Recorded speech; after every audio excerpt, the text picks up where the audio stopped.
Be the Talk, episode 201, featuring Charles Plumb.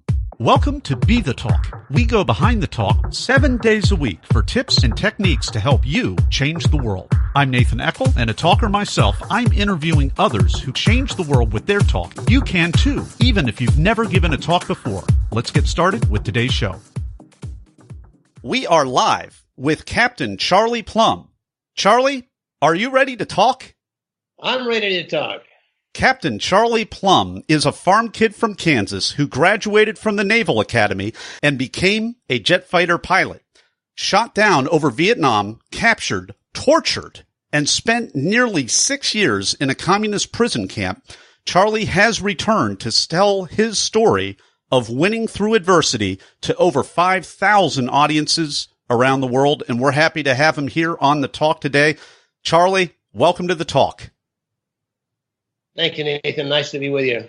Your talk is called How to Escape from Prison. And what I love about your talk is it's not just a memorandum of your experiences for years and years and years in a POW prison camp, but you made the parallel to what the rest of us are dealing with, the prison in our minds, and how to use what you used and what you learned in terms of resiliency and other strategies to be able to help us out of prison. So, Charlie, please take us behind the talk.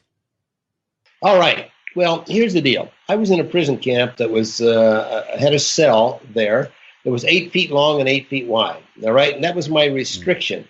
It was stone and steel and a prison cell. It's actually what it was. It was not like a prison camp. It was like a jail. Mm-hmm. Now, what I discovered after 3 or 4 months in being there, that the restriction was really not the 8 feet between the walls. The restriction was this 8 inches between my ears, and that this was a mental game. And, beyond the physical pain of it all, the success in survival was right here in my mind within these 8 inches. And that's what I tell audiences, is that they can, in fact, escape from these prisons. What's the prison that we all face? Well, generally it's fear of failure, and it's blaming other people for the challenges that we face. And this starts to create this wall, and it gets closer and closer and closer. And the more we feel sorry for ourselves and deny that we have any control of our destiny, then the closer this cell becomes. And so I equate this to the prison cell that I was in, and the fact that if you're going to escape from prison, you have to do certain things. In my TED Talk, I talk about establishing an anchor. I went to the Naval Academy, and so I learned about ships, and I learned that anchors are the devices, of course, that hold ships steady in times of storm and trial. When the trial comes in your life, you need a baseline. You need that anchor. Now, my anchor is Christianity. I'm a Christian. I accept the fact that other people have different anchors. I don't think you have to use a religion as your anchor. But if you have this baseline anchor, some people call it your compass. You're the true north on your mental compass. And so that's the first option. And the first necessity in escaping from prison is get yourself a baseline. Establish a point of view on which you can stand solid. Second thing is you have to take a risk. I'm convinced that any time that you are under stress, that you have to step out of your comfort zone, get further out, kick down what's left of that comfort zone, get further outside yourself and start taking risks. Calculated risks, of course. But in the prison camp, my first day, I was a fighter pilot, and I had given up, I had surrendered to the enemy. Well, fighter pilots are not supposed to surrender, That's not our DNA. Yeah, we're not trained to do that. And I felt miserable. I felt very guilty about the fact that I had given up to the enemy. I had failed in my mission. I'd given up, and I was in this massive feeling of despair and failure. And I equate that to a guy losing a job, or a mother that is raising a child by herself, or anything that we see, these little wrinkles in the plan of life. It's a first emotion, is to draw back, when in reality, we need to take that risk. Now, in the prison camp, the story that I tell is when I was all alone, a fellow in a cell 2 doors down from me passed a wire across a storeroom between our 2 cells, and it came into the hole in my cell wall.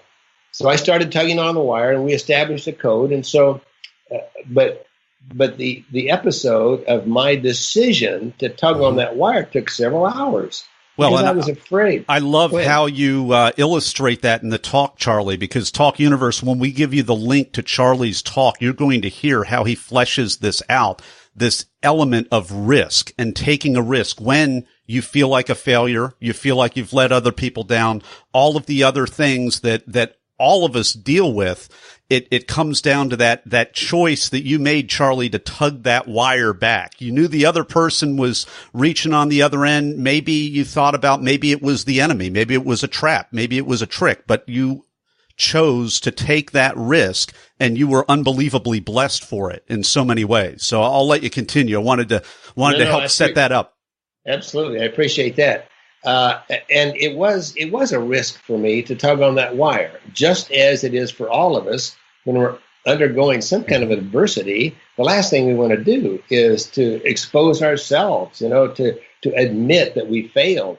And in reality, to me, that's, principle number 2 is tug on that wire, get outside yourself, go take a risk, and amazing things start to happen.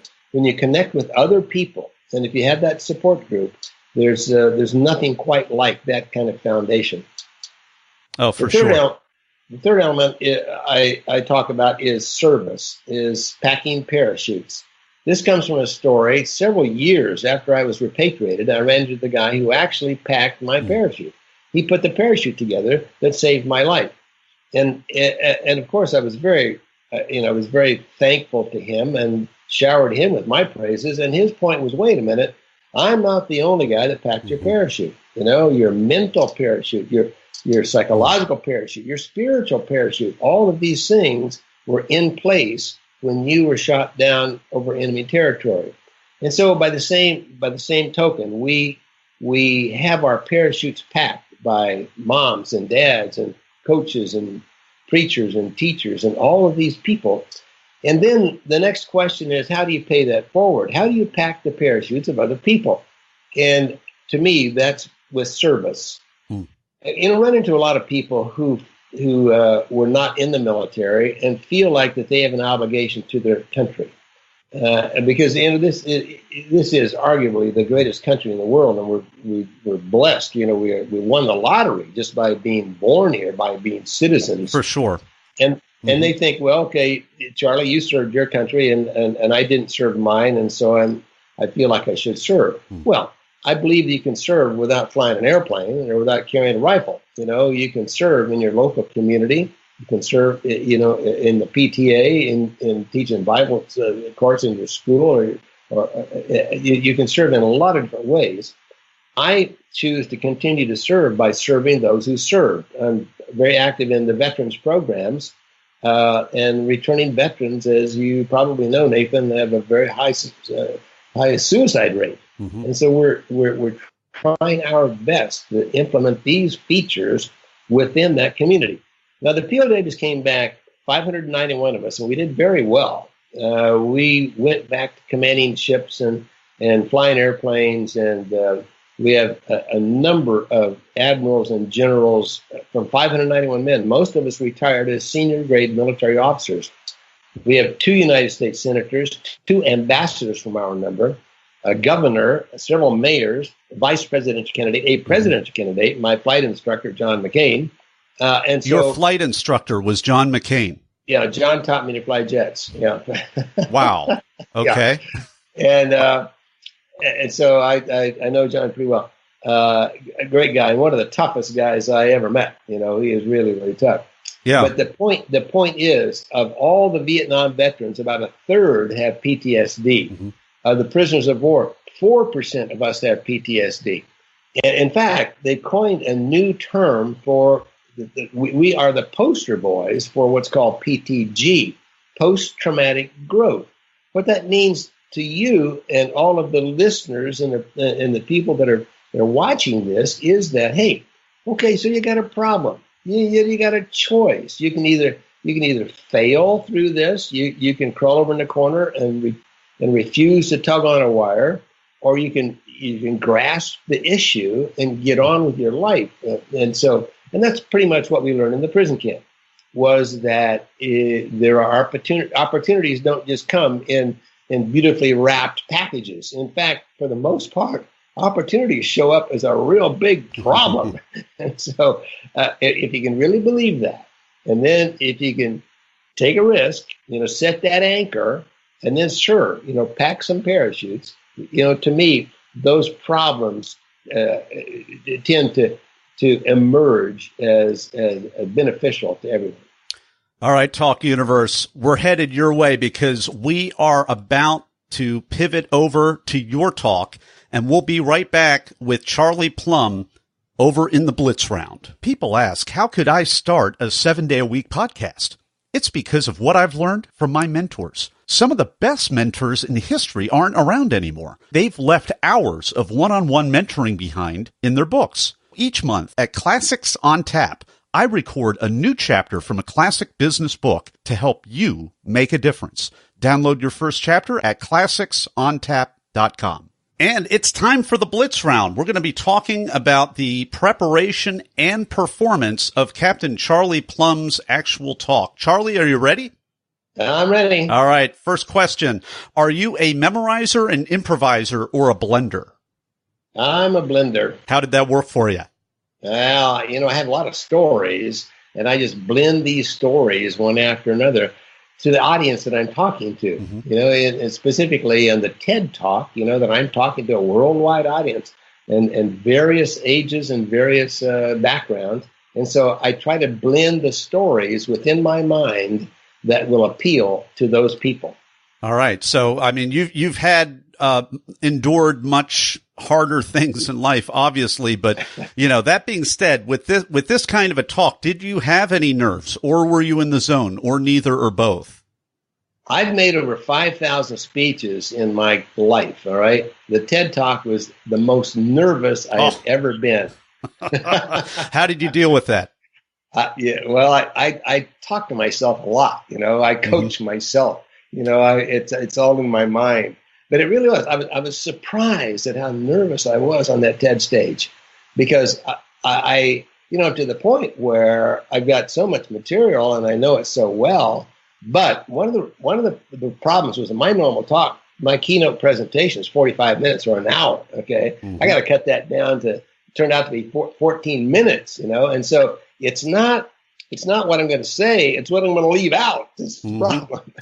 Well, and that's my next question. What was the most painful part of your talk that you had to cut out?